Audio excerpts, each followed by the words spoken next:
Good evening, everybody, and a really warm welcome to our Meet the Maker this February. We have 7 fantastic makers to talk to you about their work this evening. My name is Charlotte Dew and I'm the Public Programme Manager here at the Goldsmiths Centre. And one of the virtues, or silver lining, shall we say, of us being in lockdown is that we have brought in this new programme, Meet the Maker programme. And it's always such a thrill to share with you the exciting and interesting and inspirational work of the Gold members and resident craftspeople at the Goldsmiths Centre. It's your opportunity to see what goes on behind the doors at the centre. So the theme for our Meet the Maker this evening is designing tokens of affection, a little nod to the fact that it is Valentine's Day on Sunday. Hopefully you are all feeling romantic, you have a glass of wine and you're ready to hear some wonderful stories about pieces of work. Amazing. I'm glad to see all of our makers have got their drinks at the ready too. See some work that has been inspired by relationships of all different types this evening. First of all, this evening, I would like to give a very warm welcome to Sabrina Moran, who is La Nuit. I'm sure with your French, you would pronounce that much better than I, Sabrina, but welcome. And it's really fantastic to have you with us this evening. So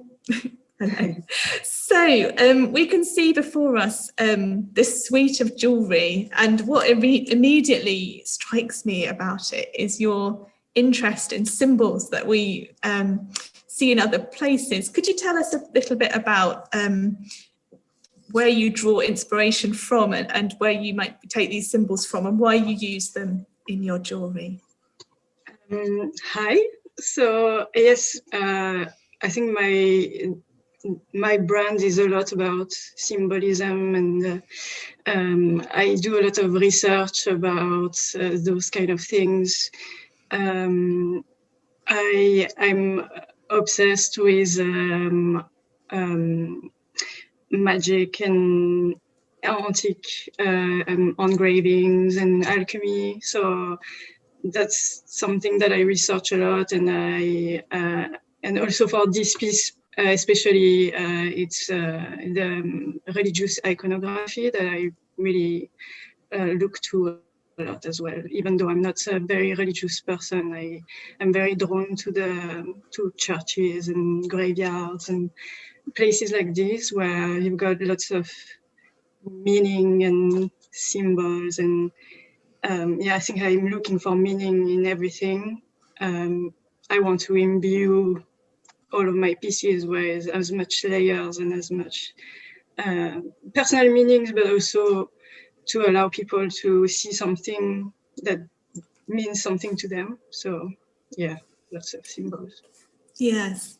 Well, I think that's one of the interesting things about jewellery today, isn't it? Is that reappropriation of symbols and how we give new meanings to them through the wearer. So you're obviously using something, as you describe, as a religious symbol here, but it translates so beautifully, doesn't it, into a sign of affection. Yeah. And so, yep. So this one is really about, it's like a token of love. I wanted it to be like about romantic love, but also it could be like a self-love ring. You don't have to be in a romantic relationship to wear a heart or to feel that inner fire. And so yeah, it's really about like deep passion. Mm-hmm. And in the next image, we can see a little of your process, how you design and make your rings using wax carving, and how your wax carvings surround those really beautiful stones that you're using. Could you tell us a little bit about why you choose to work in this way in terms of designing? So when I first started making jewelry, I wasn't a jeweler before. I was a character animator in CG. So I went completely the opposite and started making wax because I went to a wax carving class. So I fell in love with this medium of carving from a block, and you can make whatever you dream of. And it's just such an amazing medium. So I spend days and weeks and months carving because it's just such a beautiful process where you can go in a deep flow and then have something come out that's beyond what you expected, because it just always goes further.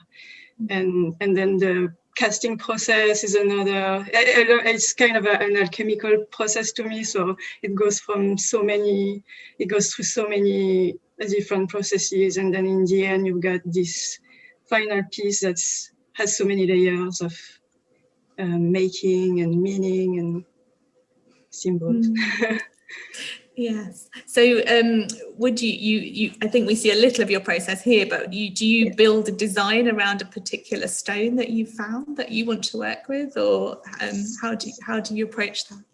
So usually I will find like a shape that I really want to work on. So like those wings, they are like phoenix wings that were inspired by an object that belonged to my great-grandmother.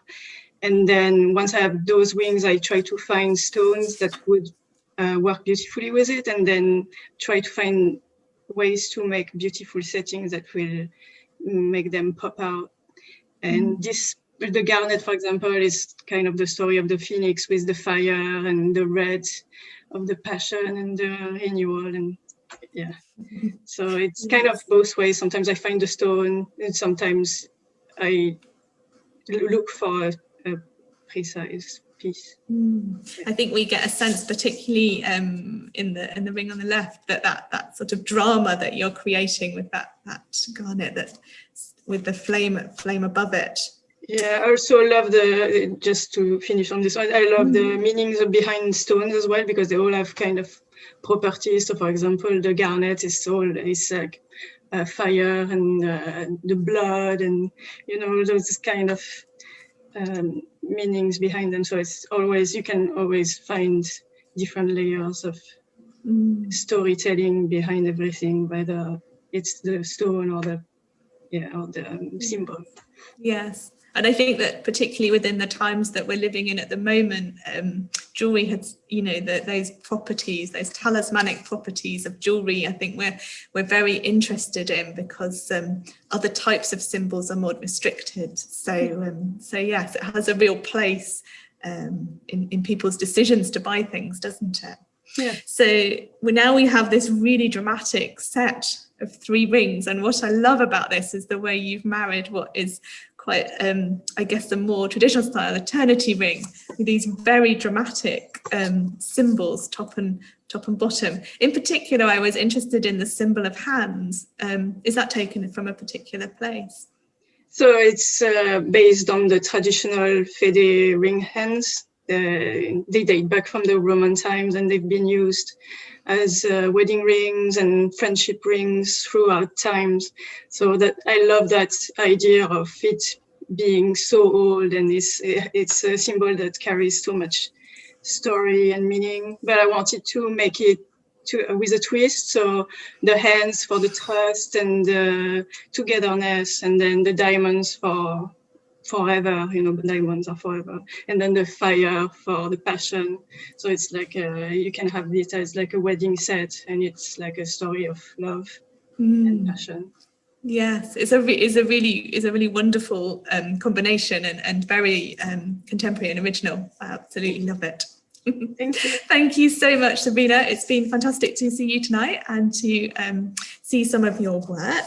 So now we're going to welcome Sam Salmons, one of our resident craftspeople at the Goldsmiths Centre, and onto a very different but still figurative piece of jewellery. So Sam, could you tell us a little bit about your inspirations and a little bit about the piece we're seeing in front of us? I was struck particularly by you saying that you like sort of collecting, antique markets, beachcombing, those kinds of things. And I think we get a little sense of what collecting being important to you in this necklace. Oh, good evening, Charlotte. Good evening, everyone. Well, for me, designing is a very, very personal experience, directly connected to the person that I'm designing for. So there's always a very deep love story behind everything that I do, to be honest with you. So my inspiration does come from all sorts of places, as you've mentioned, but for the most part, it comes from an exchange with the client that I'm working with. So it will always be very deep and heartfelt about what is it they're trying to express with this piece of jewellery, who they're gifting it to. So I really kind of do dive right in there and sort of get into the nitty-gritty of what people are kind of wanting to sort of share with the piece that I'm going to make for them. And it's always about love. At the end of the day, it's always love. And this piece in particular is the most beautiful story. It's a mother's love for her son. So a dear friend of mine, Polly, for her son Oscar, he's going to turn 21, and she wants to give him something long-lasting, something that's going to take him from sort of into adulthood, that's going to be precious.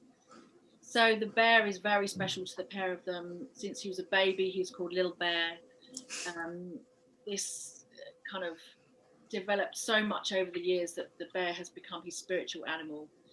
And the growl is obviously connected to the bear idea, and this is like a special symbolic way that they sort of communicate with each other on text messages or in person, and it means something to them.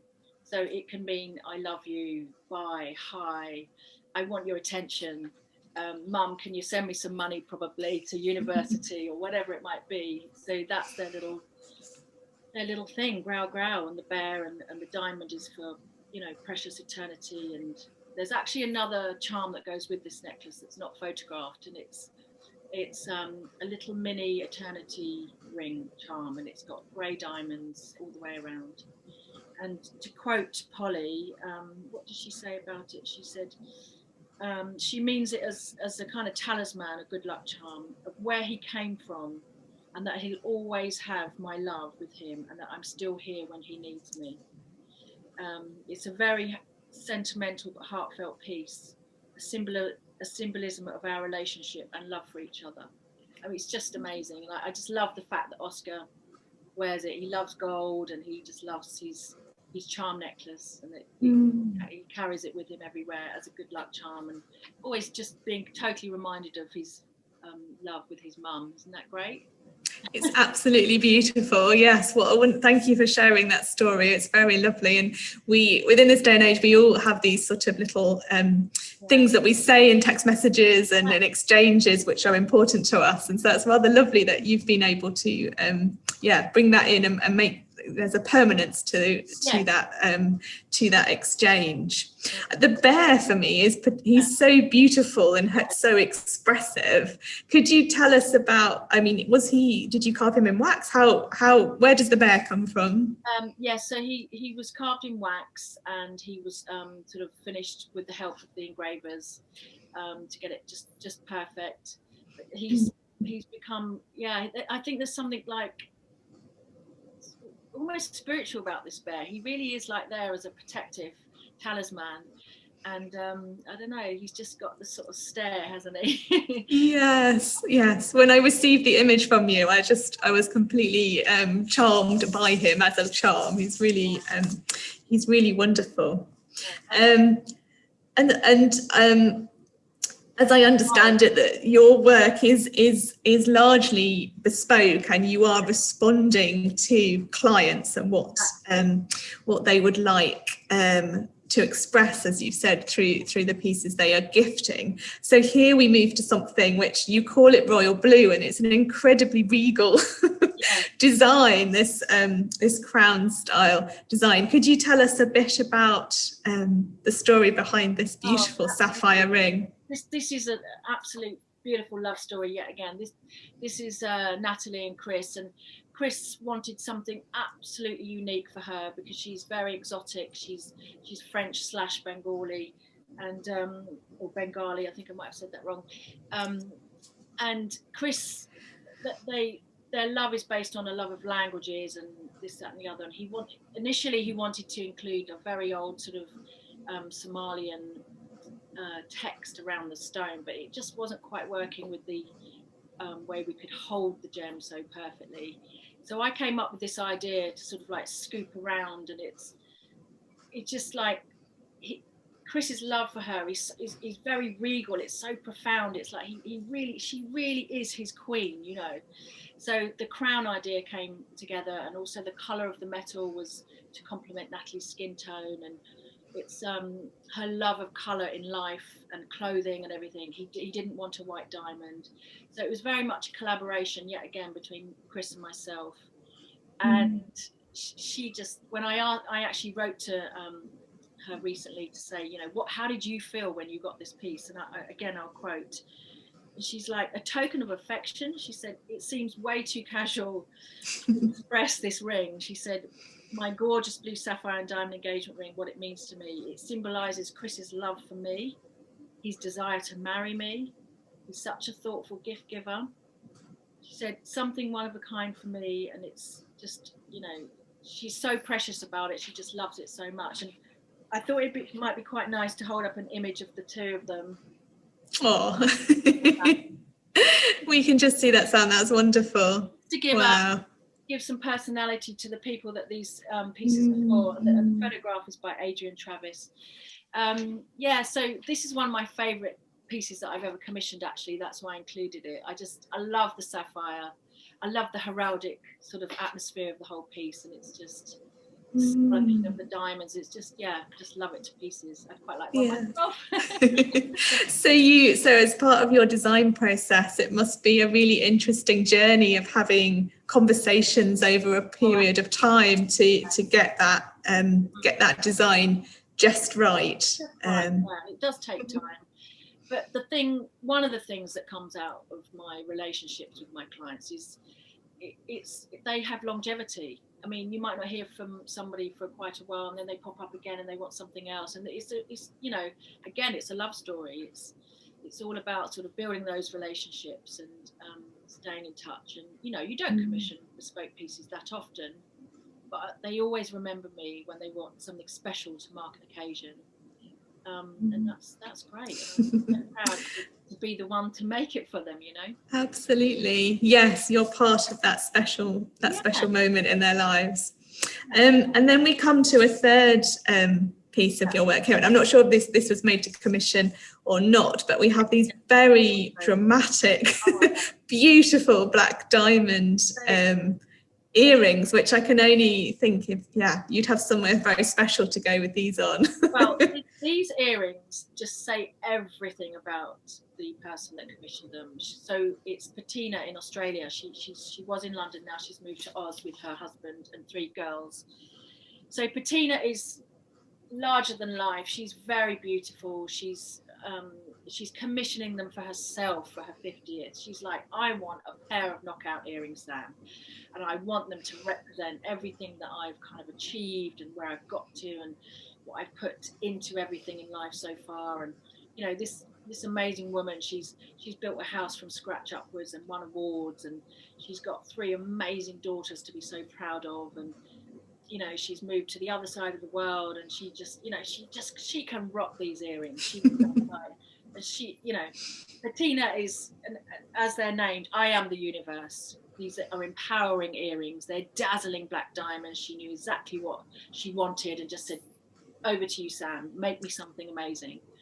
And they've actually on reverse as well at the back of the earrings. It's very important to her to have something that said something from the back of the earrings as well. So that's why the back of the earrings have two tones of metal and the stars bursting, just like she, you know, she's literally a star in the sky, this woman. She's amazing. Yes, it's a really I mean, we know that increasingly women are buying jewelry, and men too, for themselves, but these sort of just speak of that absolute confidence, and it's lovely to hear about the woman that's behind such an amazing pair of earrings, and also that you were able to realize that vision of what she was looking at. Well, we had worked together quite a few times previously, and I sort of knew her style and what, you know, I knew all about her energy and what she was about, and she just loves them. Wonderful. Thank you so much, Sam. It's great to get an insight into those 3 beautiful commissions. Thank you so much. Really symbols of love of all different types. Exactly. Self-love. Yes, absolutely. So now we're going to come to Lukas Caspar. So Lukas, hopefully you are out there. Hello. Welcome. Hello, everyone. Hi. Welcome this evening. So Lukas, we're seeing these 2 beautiful rings to start with, which are from your Victoria collection, which I believe was your first collection after finishing the setting out programme at the Goldsmiths Centre. That's a couple of years ago now. Could you tell us a little bit about what inspires you in your designing? I know you come from a family of jewellers, so you're building on that legacy. So yeah. Could you tell us a little bit about your inspirations and what you've expressed through this first collection? Yeah, of course. So with these rings in particular, they have both of the kind of 2 big influences. For one, what you've already mentioned is that, I have quite the family history in jewellery. So my grandfather kind of started, and he was the first jeweller in the family, and then like my father as well was a jeweler, and basically everyone in the family somehow is related to the jewelry business. But with those, the initial starting point was that when I was going through the kind of my grandfather's box of pieces that probably at some point customers brought in and that he probably found too interesting to melt down. So we went through his belongings, and there was this box of interesting pieces, and there was a silver ring in there that had this very small stone on the top, but this style of setting or something that looked quite similar. And I moved to London and kind of recognized this type of setting as something that is way more present in the Victorian style British jewelry. So I was kind of captivated by this connection of, okay, there's something that probably 50 years ago my grandfather already found interesting, and it kind of popped up in my life again, right at a time where I'm kind of where I moved to the country where this style probably originated. And yeah, that was kind of the starting point for a lot of the pieces in that collection that try to balance both influences. Obviously, I'm quite shaped by the kind of a certain German style or a German sensibility, but then there's this other influence that came in when I kind of moved to London and was subjected to the style and the history of jewelry there.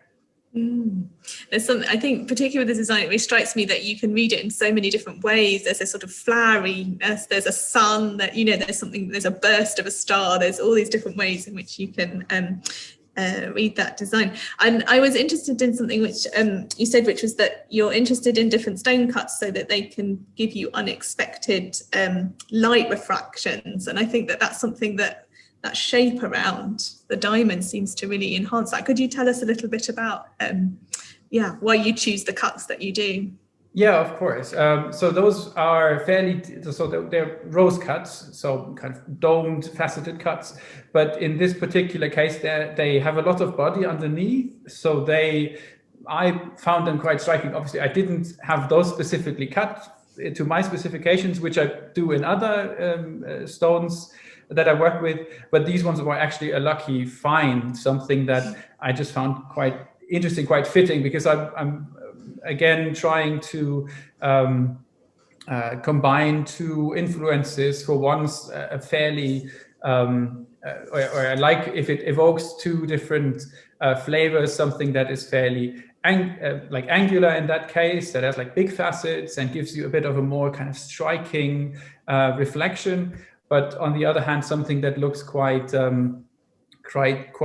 traditional, maybe evokes a certain historical feeling. And I thought, okay, those 2 particular stones, they were like also quite something they matched very well, and it would be very hard to find them in that particular shape. Again, I thought that they worked perfectly with this the design, which kind of tries to do both of those things as well, has something that kind of hints at something historical, but also can be read as something contemporary as well. Yes. So you talking about stones takes us very beautifully onto this wonderful pair of earrings where you've combined the diamonds with the tourmaline quartz, and you have this combination of the salt and pepper and then those wonderful markings that you have in the tourmaline. Could you tell us a bit about, that your interest in the colours of those stones and how they shape the particular piece here? Yeah, so a lot of the design process that I normally work with can start with either I have a particular idea for a shape of a piece in mind, or often it also starts from a certain material or a certain aesthetic that a stone brings already. And in that case, like with the salt and pepper diamonds from before, I was quite captivated by the nature of these particular stones, and here with the tourmalinated quartzes as well, where they no two stones are the same. You always have to kind of take them as they are and then adjust the design accordingly, or choose the right stone for the right design so that it works well. But if you can match them together, I think it kind of just enhances the overall feel of the piece. Yes. Well, the markings in it are very beautiful and striking. Absolutely. So we come on to your third piece here, which has, like the first, with that kind of floral look, a kind of organic leaf type motif. Could you tell us a bit about the inspiration behind this necklace? Yeah, of course. There was so I was quite drawn to these stones as well, because they obviously like the same material as before, the tourmalinated quartzes. So I really like the combination of this with the warm yellow gold that I use. And again, here the inspiration was a certain type of necklace that I saw in historical Victorian pieces, but I thought, okay, I want to make this like a more pure version of this. So I basically found these stones that had this specific shape, and I thought, okay, if I combine them with the segments of gold chenier, I get a very similar look, but with a way more modern feel. And with these ones as well, I was working with a type of clasp that you can see on these two that I've developed for another type of stone necklace, but where I realized, okay, I can also combine it with another element of pieces that I was already working on, and it all came together quite well to this very unique piece. Yes, I love the name Infinity Clasp. I think that it's just another piece of symbolism within these beautiful pieces of jewelry, to be able to talk about it like that. And in terms of the types of clients, I mean, I guess people are buying your jewelry for celebrating and marking all different types of occasions, I imagine. Yeah, especially with these ones, there was with the necklace, there was this very interesting meeting with this customer that saw that necklace. That was actually the last event that I was able to exhibit right before the lockdown. And so I was exhibiting at this show, and I've met this amazing woman who was like, oh yeah, I really love this necklace, and it would really fit well to another piece of another maker that was working that I was aware of, also somebody from London. So you kind of get to know all the makers at some point, and I thought, oh, that would be quite an interesting thing if she likes the necklace, and so it fits pieces from a maker that I really like as well. So she just, I thought that was quite interesting. We kind of struck up a bit of a conversation about the pieces, and I think she just did another round through the show, and at some point she just said, okay, no, you know what, I'm just going to treat myself to this piece, which I thought, yeah, I really like this idea. You said that before. It happens more and more that pieces were bought, like the other pieces I've made as bespoke orders or as gifts often, which is kind of the more usual case. But with this one, it was basically a gift to herself, where she just said, no, I'm just going to treat myself to this, and just made the decision and said, okay, no, I want to go home with that necklace.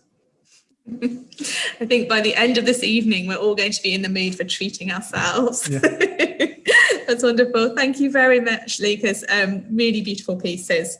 So now I'm going to welcome Natalie Perry. Natalie, hi. Hopefully you're there. Good evening, Natalie. Lovely to have you here. So I wanted to start off by asking you, I know that you talk about the fact that your work is inspired by the beauty of imperfection, and that you spent some time designing in India. So does that background influence the work that you are now making in London? Yes, definitely. I mean, I've always been interested in imperfect things, crumbling buildings and graveyards and things like that. I spent as you said, I spent some time working for a jewellery company in India who specialised in diamond wedding jewellery, which is in Indian jewellery, it's called Kundan Meena jewellery. And my time there basically influenced almost everything that I design now. This particular ring is an interesting piece to me. I designed it as an engagement ring, and the type of setting is actually called flower setting. But how it came about was I was really interested in the Kundan style of setting, which is actually an Indian tradition using 24 karat gold foil. And because obviously it's so malleable, they can create some beautiful patterns around the stone. I was kind of looking for a way to emulate this style in my jewellery, but with a slightly more robust way of setting stones, just because the gold foil technique is usually used on wedding jewellery in India, which tends to just be worn on ceremonies and occasions, and it's not something that should be able to stand every single day being worn on your finger. So I worked with my stone setter, who's also based in the Goldsmiths Centre, and he helped me develop this piece. I mean, it's actually still a ring that I have in my collection because it's influenced a new range of work for me, which I'm currently designing. But the stone is a diamond that I just fell in love with when I went to when I was searching for some stones to use for my my engagement ring collection. And everybody who's seen this piece always asks, "Oh, what stone is it?" Because it doesn't really. I mean, people just don't seem to instantly see that it's a diamond.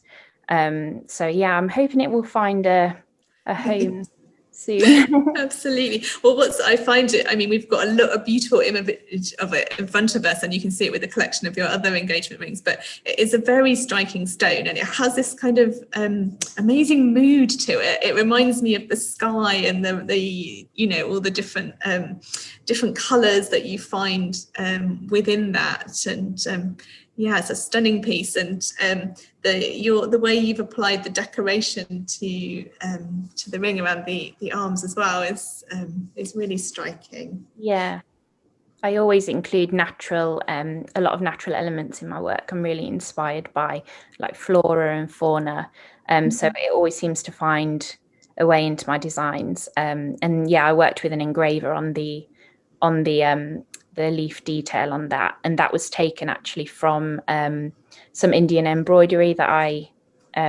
had while I was in India that just inspired the piece.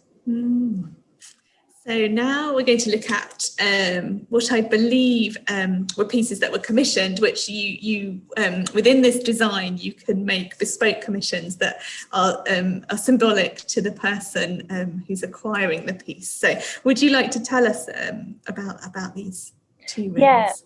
Yeah, of course. So the piece on the left is a diamond flower ring, which is actually part of my core collection. And it's just been, for me, one of the most popular pieces that I've had in the collection. I've sold many of these over the years because they can be personalised for the wearer. So the piece on the right was a lovely commission I created, which has a tourmaline in the centre and then a peridot on the little grain at the side. And that was a mother's birthstone for October, and then peridot for August for her daughter. And luckily, when the customer came to me, she said that her mum loved green, and it just so happened that both of the stones we could use for the birthstones obviously were green. So it was really lovely, because the way I like to work with my clients as well is she came to meet me in London at the centre, and I had a lot of different tourmalines that she could choose from, so she could choose the right hue of green for her. So it was a really nice way of collaborating on the piece, even though it's quite a simple ring. She felt that she had she was really involved in the process, and she was able to tell her mum that she'd actually personally chosen the stones. And over the years I've made them with all different kinds of gemstones for different occasions and in different metals. And a couple of my stockists have said to me that people buy them as promise rings when they're obviously thinking of proposing, but they know that their partner has a specific style, or they want to commission a ring together. Then they tend to buy the diamond version as a kind of promise ring that they can propose with, and then choose something together at a later date. So it's really nice. But the symbolism of the flower and everything for me is it's kind of a symbol of growth, and obviously flowers are always given as gifts. So it's a nice piece that people seem to really enjoy giving as a gift. And I think it's interesting when you have something like that in your collection, which people can customize. And obviously the two versions that we're looking at on the screen now have quite different finishes, so you can make them very personal to the particular wearer. And on the left, that combination I think is a white diamond and a grayer diamond that you have, really beautiful. I like to use my obsession with imperfection is some of the stones that I use. I really like them to have inclusions, and that to me really adds to the beauty of the stone. So the diamond is a rose cut grey diamond, which each one is quite unique because you obviously can't replicate the inclusions. Yes, they have a wonderful mood to them, is what strikes me. Now we're going to look at some of your floral bloom earrings, which are made in fair trade gold with diamonds. And I guess with this last piece, I know these are a kind of cool part of your collection as well. But I wonder whether you might tell us a little bit about your commitment to the materials that you use in your jewellery, because I know that you're very committed to using recycled silver or gold or fair trade and responsibly sourced stones. Yeah, of course. So when I first launched my brand in, I think it's 2017, the first collection I made was using 18 carat certified fair trade gold. So that was sourced from the Satrami mine in Peru, which is a fair trade accredited mine.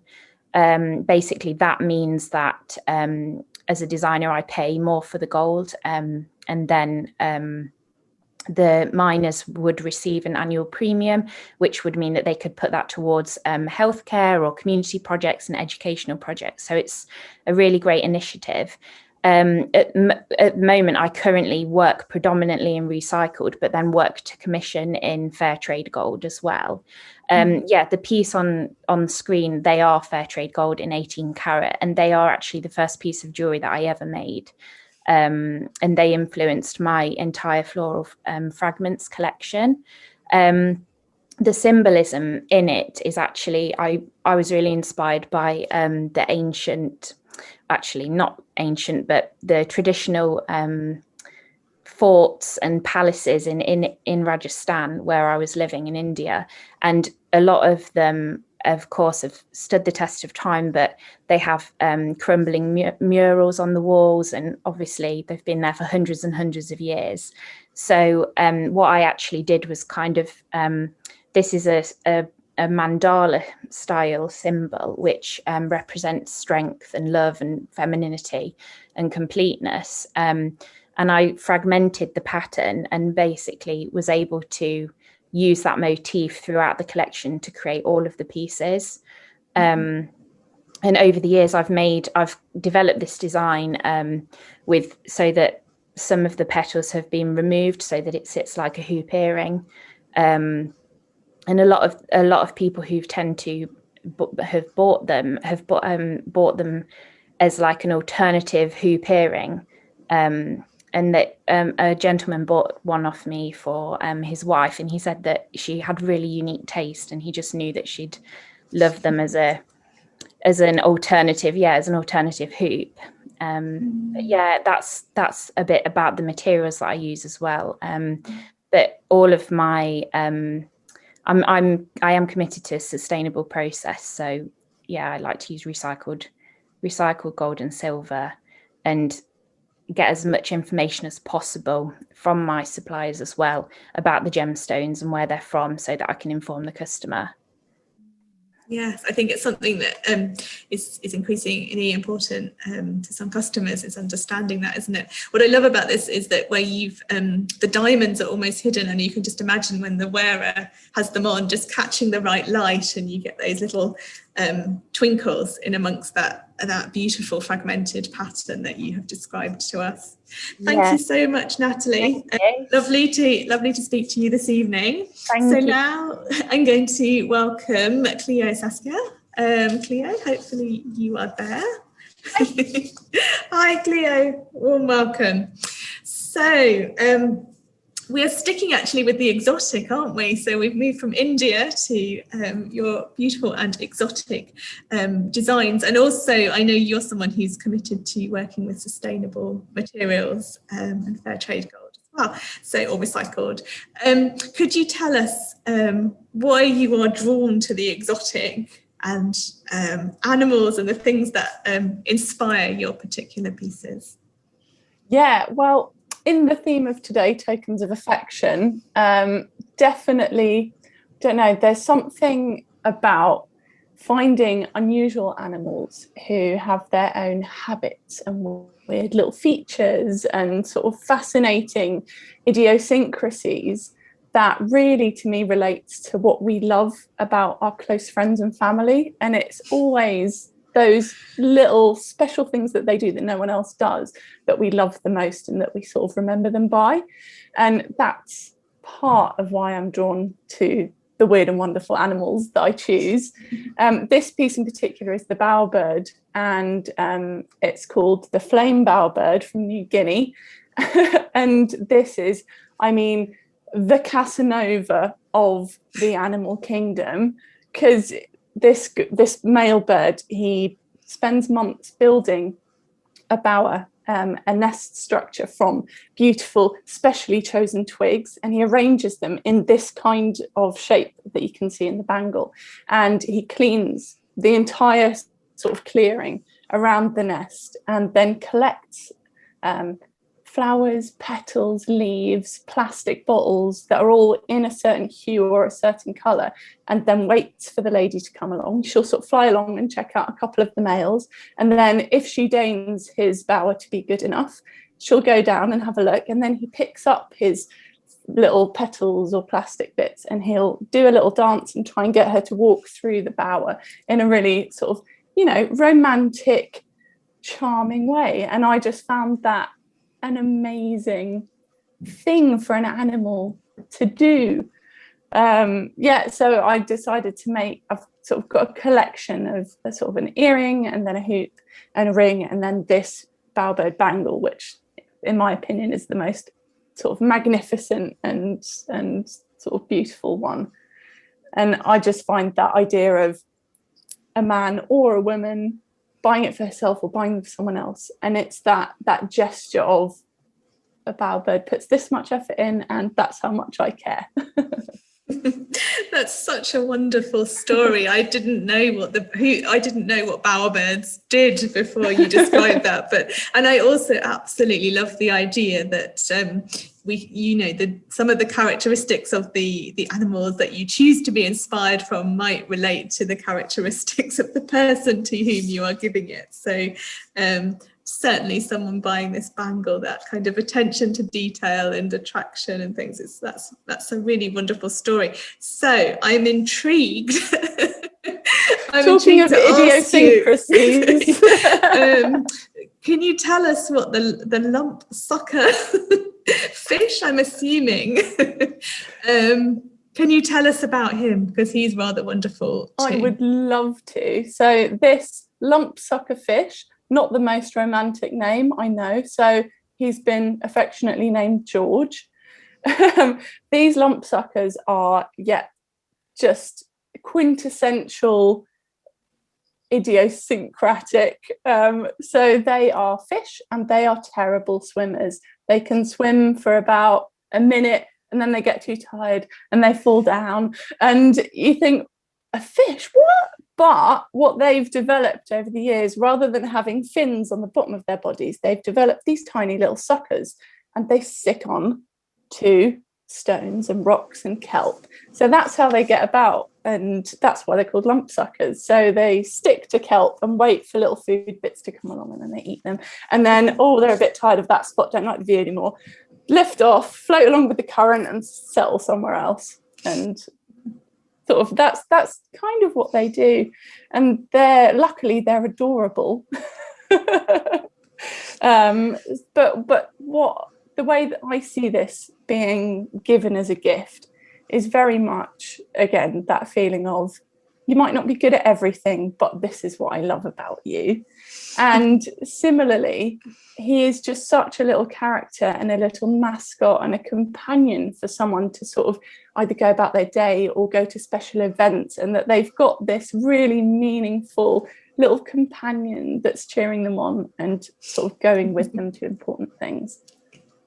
Wow, well that is another fantastic tale, and that idea of being stuck on you or stuck on something comes to mind as well. And then in your final piece that we're looking at this evening, we have your seaweed sway earrings, where you create this beautiful drop motif with the very beautiful small stones.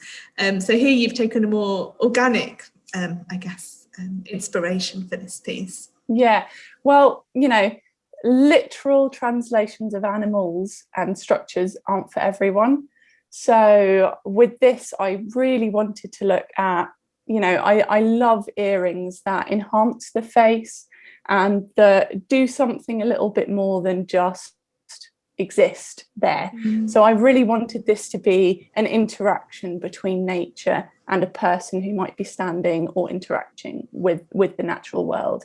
And I love the sea, and I haven't met many people who don't. So finding seaweed, which is one of the most important life forms on Earth, within the marine system, everything, and it's not the most sort of beautiful thing when you think of seaweed, and it comes to mind, and it's sort of on the rock shore. But everyone's seen it and everyone knows about it. You go rock pooling, or you go for a swim when you're on holiday with your family, or you go snorkeling in an exotic place, and it will be there. You'll see it, and just the way that it moves and sways and hosts all sorts of other life forms. I really wanted to try and translate that into how I see seaweed, which is really romantic and fundamental. So these are ear climbers. So they sort of have an earring post that goes up your earlobe, and that holds them in this beautiful position that they sort of are attached to your earlobe and sway down. And they're hinged, so they move and sway with your movements as well. And then they're embellished with untreated, natural, ethically sourced Australian sapphires in sort of green, teal colours that just sort of, as you say, they sort of sparkle and pop as you move. Wow, I definitely need to see a pair of those on. You've given us a wonderful description of how they move and sway like seaweed. Thank you so much, Clio. That was such a pleasure to hear about those wonderful animals and how they've inspired your jewellery. Thank you. So now I'm really pleased to welcome Katie Woodward of Crux London. Hi, Katie. Hopefully you are there. Hi, I'm here. I'm very wonderful. So, Katie, you describe yourself as a magpie. or you have described yourself as a magpie. And I think that these beautiful custom coloured earrings where you've got all these wonderful stones speaks very much to your magpie inspiration. Could you tell us a bit about these particular earrings and what inspired them? Yes, I mean, I am a magpie. I cover my life in twinkly lights and shiny things. So basically these earrings were originally created for my wedding day, where I was meant to wear a white dress.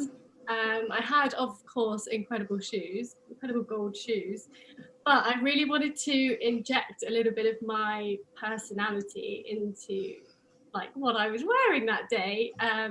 So I commissioned myself to make, for once, something for myself. I'm sure all the jewellers in all the boxes are agreeing with me that they don't spend enough time making stuff for themselves. So this was a real self-love project, and I just chose lots of colours that really meant something to me. So I was getting married in this beautiful green room at the Scargo, which is opposite where I had my first kiss with my now husband. So it was a very romantic setting where we were getting married. So I used emeralds, and then I wanted my something blue in there, so I chose some lovely aquamarines, and then I had golden citrine as my main stone because I was proposed to with a yellow diamond, and then I had to have pink because pink is just a bit of me. So it's a real like fun celebration. I can't believe there's a picture of me there, but I do wear it with a hoodie and a beret or at home. But yeah, they're a real, and also I created them and made them with a huggy so that I could dance all night and not worry about them coming out. There was a lot about practicality, fun, and I think that sort of a lot about speaks volumes of my work. Mm-hmm. I think that's wonderful, that idea that people can commission them with the different range of stones that suit their personality and something of their relationship. I hadn't realised before this evening that it was a self-commission, but I guess what that shows is that when you're commissioning something to really understand what you want from it, so the fact that it can translate from wedding day to disco seamlessly and comfortably is rather wonderful. They're real things of beauty and enhanced by understanding the story behind them. So then we have these very beautiful Art Deco style or stone shaped rings, these engagement rings, which are, so these are heirloom diamonds. So these are diamonds that you have that existed and you have set. Could you tell us about your, why you look to historic stones and bring those into your work? Well, I'm basically a massive jewellery geek. So I'm currently on a Christie's course learning about the history of jewellery. So I'm interested in, I think like lots of designers, you're interested in the past and how it's been done before, and taking inspiration, like whether it's the 70s or the 1920s. But this particular diamond was an heirloom diamond. It was from the 1920s. And this super chic couple wanted to take it out of its platinum setting, where it was set vertically with two baguettes either side. Super traditional 1920s ring, really gorgeous. But when you see the when it was on, it didn't have that connection with the couple, and that's where us jewelers come in, and we can kind of take a little bit of them and create these amazing pieces, hopefully for them. So I wanted to take the 1920s era but soften it. Instead of it making such a blocky structural piece, I could feel like the stone did that all by itself. So it was my job to kind of have a little nod to the 20s, but make it feel like them. And, she's like a natural beauty, beautiful, like warm skin tone, like she's just a goddess. This amazing couple were my inspiration for the band, and we use traditional and more modern techniques to create this reeded tapered band effect, which is amazing in the light. It's really beautiful and really simple. And then the one above is a semicircle diamond that I bought a few years ago, and what I did was I polished the cup that it was going to be set in, so that this rose cut had an unusual, like, bright sparkle, like sort of a lit within look. I'm all about the sparkle, so that was really fun. And again, it's about sort of playing down other aspects. So the stone is center stage, and the story and the couple are number one. They're incredibly chic and elegant. I can just imagine a chic and elegant couple with them. And then I know that you say that a signet ring is your kind of signature of your work. And here we have a very romantic signet ring. What draws you to the signet ring form, and why is that your signature of your brand? Well, I think it was either Argos, the Argos catalogue, or Haight Samuels. That was my first experience with the signet. It was my first ring ever, and it was a signet ring. It was like a heart shape with something in the corner. It was awful, but I absolutely loved that piece. And I don't know, for me, it can hold, can really hold its own. It's not about being so delicate, and you can apply so many different things, whether it's engravings or stones. And this was like a nod to the 70s, but then I always add like a really super feminine element to it. And this is a recycled gold, lots of gold in this one, and I used a sapphire from Sri Lanka, from like a really artisanal mine. I just fell in love with the stone, and I asked everyone on Instagram, do I make a pendant or should I make a signet? And everyone was like, signet. So we had the vote, and I created this piece. And the stone actually hits the finger. So what's with the sapphire worn on the index finger, and when the stone touches the skin, it's meant to attract sunlight and enter the bloodstream and really balance you from the inside. So it's got love and meaning in there too. That's rather wonderful. We started the week, for those of you who joined us on Monday, with a talk about the jewellery of Henry VIII's wives and the idea of wearing stones against the skin and symbolism. And I'd not realised that this piece touched the skin in the same way. That's really interesting. Thank you so much, Katie. 3 wonderful pieces. So now we welcome Ben Hawkins of Benjamin Hawkins London, who is in the building at the Goldsmiths Centre. So welcome this evening, Ben. Hopefully you are there. Yeah. Wonderful. Thank you so much for joining us. So I think the thing that strikes me immediately is your use of stones, which is absolutely extraordinary. And here we can see this suite of jewellery with all these exquisite diamonds. Could you tell us a bit about where you start with designing? Does it start with the stones? So yeah, it starts with the stones. So when I first started, I sort of started out a bit prematurely by myself. I was sort of like 21 when I started the business. So I didn't really know what I was doing. So I could draw. So I would get stones and do paintings and drawings and sort of sell them to the client to start with. So then I started designing everything around the stone. And this piece was a bit later down in the career. And this is when someone came in it was a 60th birthday present. And sort of the romanticism behind this is less artistically profound in the piece, more the story between the couple. Because as you can imagine, when you do bespoke work, you meet lots of weird and wonderful people when they come in.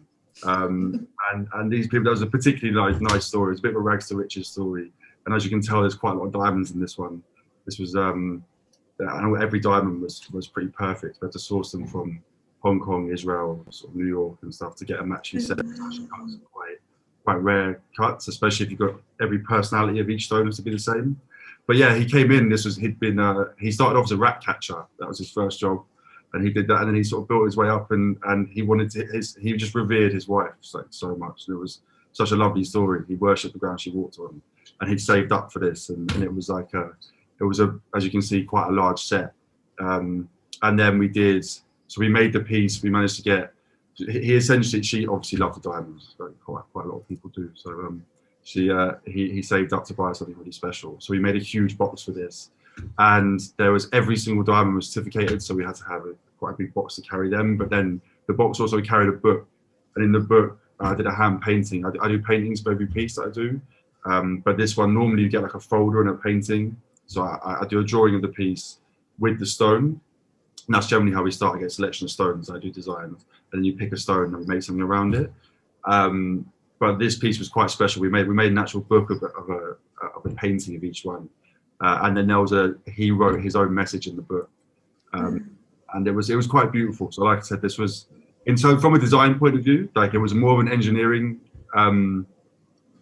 job for me, because to get every stone looking pristine and perfect with as little metal as possible on top, everything had to be handmade, hinged, all the diamonds had to be visible from the underneath and the top. And we only had 3 weeks to do it. So then I slept in the Goldsmiths Centre for about 3 weeks, which was a bit horrible. In my workshop, I'm longer than my workshop, so it wasn't, I had to sleep in the fetal position for 3 weeks, which wasn't very nice, but we got there in the end. But yeah, this piece, I wanted to put this piece out, one, which is probably definitely the biggest piece I've done in my career. Like a really big job, especially to entrust someone quite young to do it, and I was really, really flattered that they did. And it was like it was an amazing thing to do. But yeah, so the romanticism behind this piece is definitely the couple behind it. It's absolutely stunning, and I mean, I think we can all see why they entrusted you with it, because you came up with the most fabulous design. I'd not realised that you, in order to get such a matching set of diamonds, you would be sourcing from such a range of. Also, the people that buy these sorts of pieces normally have buyers for them.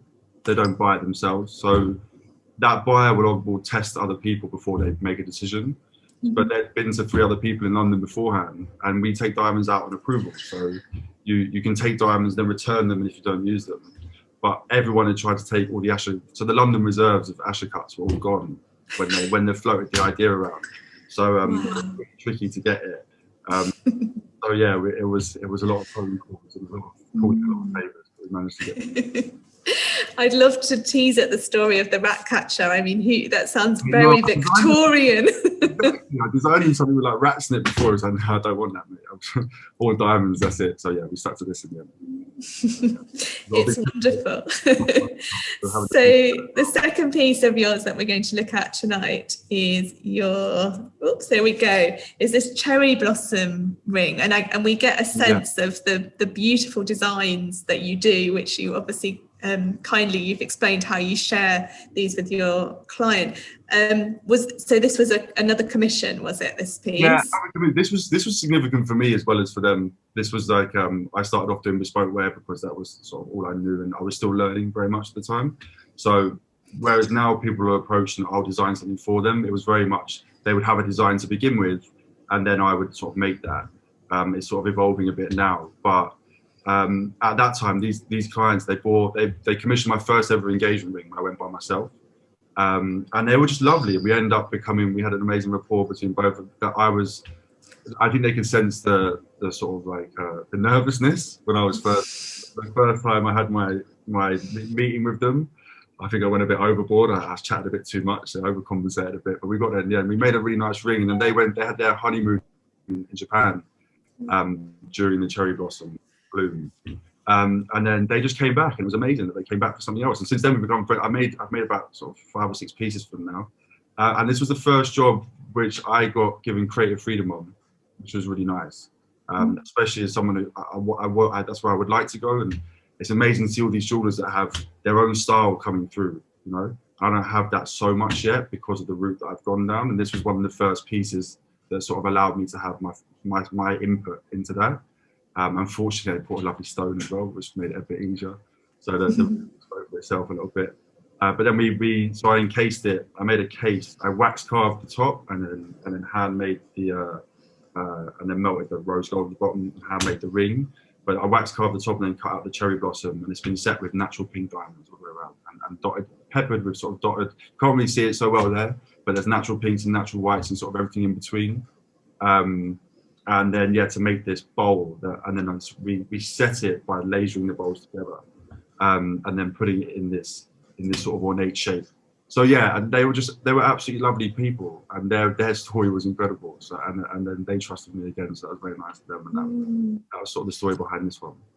What's really striking, I think, is the way that as you've described, is the encasing of the stone. So the cherry blossom enveloping the stone, so you get that sense of the colour as you do in a cherry tree. You know, the colour is all coming through. And the photo that you've shared with us, it shows us that underside, that sort of secret side of the ring that would, only the wearer would normally be able to see. So hopefully I'll be able to get a bit of a better one now, but you can see it just about. But yeah, it's interesting to see, because you think a few things you might do differently, but it was just such a lovely piece, and yeah, and they were great. To this day, one of my favourite pieces.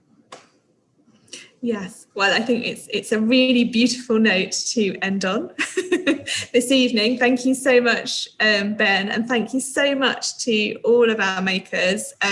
So these are our resident craftspeople at the Goldsmiths Centre and our gold members. If you would like to make contact with any of them, you can find their details on the Goldsmiths Centre website, please do, and on their own websites, of course. As we're just over time, we won't take any questions this evening, but I know that all of our makers will be really happy to answer any questions that you might like to pose to them directly. Thank you so much for joining us this evening, and a big thank you to all 7 of our makers this evening for joining us and sharing so much of their work and inspiration.